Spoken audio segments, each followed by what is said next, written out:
OK, TV station shut as Iran killers target UK staff. Wow. So a dissident Iranian television station based here has had to close because of terrorism. The British police are no longer prepared to protect them, and they've suggested that they go to Washington instead. Yeah, put the problem on them. Yeah. Yeah.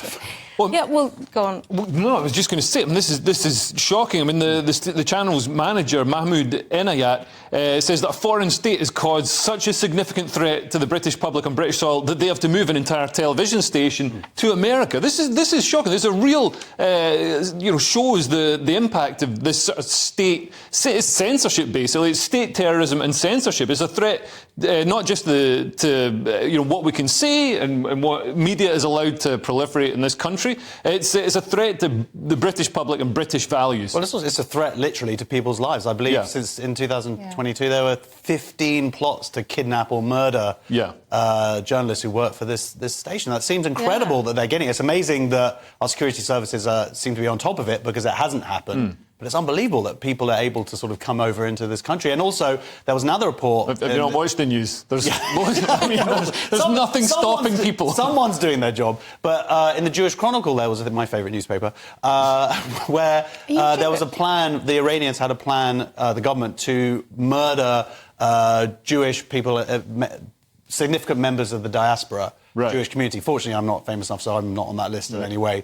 But it's scary they're out there. And Suella Braverman says that she wants to prescribe Iran's Islamic Revolutionary Guard Corps, who are essentially the people organising all this. But it sort of seems incredible to me that they're not already prescribed. Yeah, and we've seen with the Skripal poisonings and other oligarchs being killed in the UK, other states can come in and assassinate people, quite easily. And with things that are, like Salman Rushdie and the fatwas and things that are more a sort of cultural, just a message out to any adherents of a particular sect or religion, it's very difficult when you've allowed, hundreds of thousands of people into the country who follow a particular sect, Well done for barring that in there. No, I'm serious. I mean, we've got 30,000... It's just the 15 plots that are the problem, isn't it? But it's interesting that you say that, because... It's not, because 30,000 people are being watched by security services. OK, but also, this station is going Islamists. Out. This station, the whole purpose of the station is people who came over with the Iranian Revolution,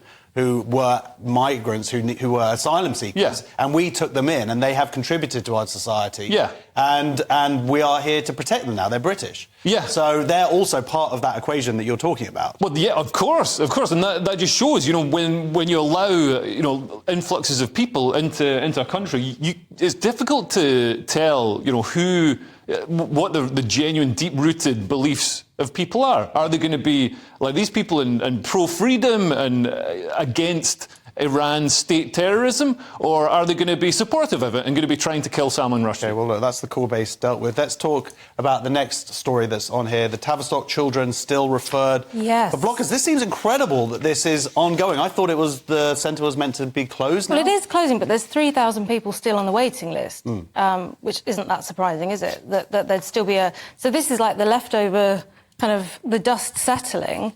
I wonder whether some of the people on that list will change their minds while they're on it. Well, this is it. They say 9 out of 10 people, if they're left alone with normal therapy, will actually grow out of it, as opposed to going on hormones, which it seems incredibly, you have children still being put on hormones by the Tavistock, even though a book's just come out revealing this whole scandal. Well, this is what I mean. So maybe some of those parents, of those 6,000, however many parents, maybe some of them are thinking, I'm not so sure about this, but because of all the politics around it, maybe this is actually a lifeline for them, because suddenly they're being slowed up, they're having a chance to think about it. I think the gender ideology cult are so brainwashed that they'll see this as some sort of transphobic bigotry. And, we talk about other cultures having things like female genital mutilation. We've got our own child genital mutilation here. This is a cult. This is basically a religious cult that's in this country. Hysterectomies. And and it's shocking. I mean, like you say, 9 out of 10 children with gender dysphoria, puberty resolves it.